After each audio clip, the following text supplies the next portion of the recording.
स्वागत है आप सबका अपना चैनल 10th मस्ती में। मैं हूं सुखदेव कुमार। आज आप इंटर का क्लास 12 का हिंदी का पहला चैप्टर, जिस चैप्टर का नाम है बातचीत, तो उस बातचीत शीर्षक निबंध के कुछ प्रश्न का उत्तर आप सुनेंगे, तो ध्यान से सुनिएगा। जैसा कि लिखा हुआ है बातचीत जो बालकृष्ण भट्ट जी का लिखा हुआ है, बातचीत एक निबंध है और बातचीत के माध्यम से कुछ प्रश्न बनते हैं इस पर। तो इस प्रश्न को हम एक एक करके देख लेते हैं। आर्ट ऑफ कन्वर्सेशन क्या है? तो आर्ट ऑफ कन्वर्सेशन बातचीत करने की एक ऐसी कला है।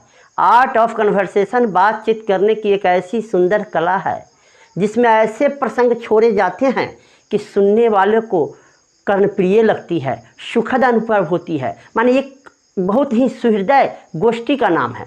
तो बातचीत जो है एक ऐसी सुंदर कला है जिसमें ऐसे प्रसंग छोड़े जाते हैं कि लोग सुनने वाले को कर्णप्रिय लगती है। जैसा कि आप जानते हैं कि इसी में काग का बात जो सुनता है तो लोग बुरा मानते हैं, लेकिन इसी में कोयल की बात जब सुनते हैं, मीठी वाली उसकी जब रहती है, तो उसमें क्या है, जो उससे सुनने के लिए लोग ज़्यादा पसंद होते हैं। उसी प्रकार बातचीत ऐसा होना चाहिए कि लोगों को ठेस नहीं पहुंचे, उसकी भावनाओं को अच्छा लगे और उसके कान को सुखद महसूस हो। तो इससे स्पष्ट होता है कि बातचीत जो है एक ऐसी सुंदर कला का नाम है जिसमें ऐसे प्रसंग छोड़े जाते हैं जिससे सुनने वाले को कर्णप्रिय होती है। तो इस प्रश्न का जवाब आपको मिल गया होगा। आगे आते हैं कि कहता है अगर हमें वाक शक्ति नहीं होती तो क्या होता।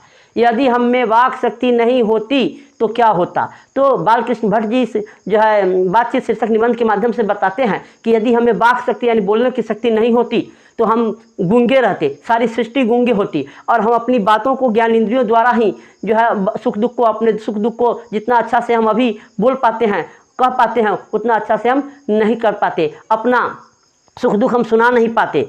तो बातचीत जो है ईश्वर का दिया हुआ एक सर्वोपरि गिफ्ट है, उपहार है, समझ रहे हैं, जिसके द्वारा हम अपनी भावनाओं का आदान प्रदान करते हैं, आपके सुख दुख को जानने का प्रयास करते हैं, अपना सुख दुख बताने का प्रयास करते हैं। तो यदि हमें वाक शक्ति नहीं होती तो हम गूंगा रहते और इंद्रियों की मदद से ही हम अपनी बात को एक दूसरे से रखने का काम करते, लेकिन उतना सही से नहीं रख पाते जितना हमें वाक शक्ति होती है तो हम रख पाते हैं। तो वाक शक्ति ईश्वर का दिया हुआ एक अनमोल उपहार है, सर्वोपरि उपहार है। इसलिए बातों का आदान प्रदान करने के लिए, अपने सुख दुख सुनाने के लिए मनुष्यों में या किसी भी प्राणियों में वाक शक्ति का होना जरूरी होता है। तो चलिए इस प्रश्न का जवाब भी आपको मिल गया होगा। बातचीत के संबंध में जॉन बेंसन और एडिसन के क्या विचार थे? तो बातचीत के संबंध में जॉन बेंसन और एडिसन के निम्न विचार थे।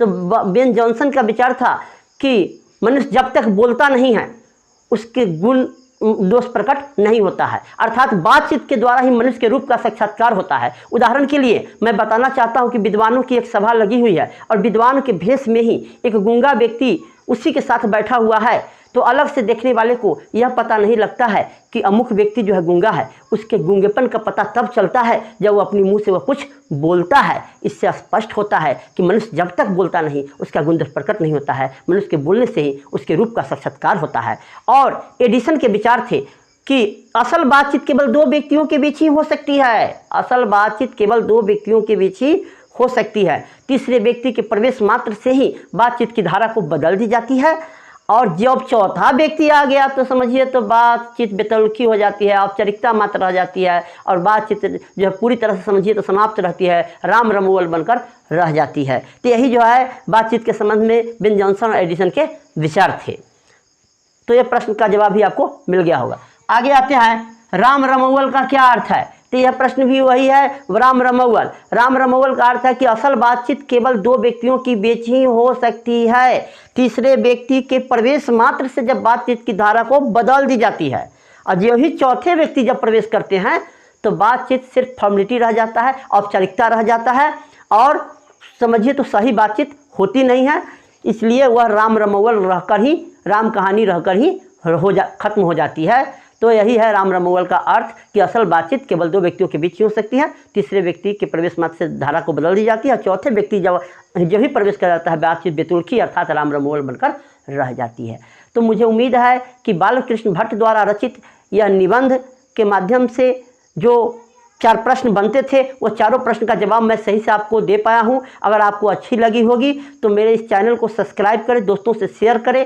Thank you for watching.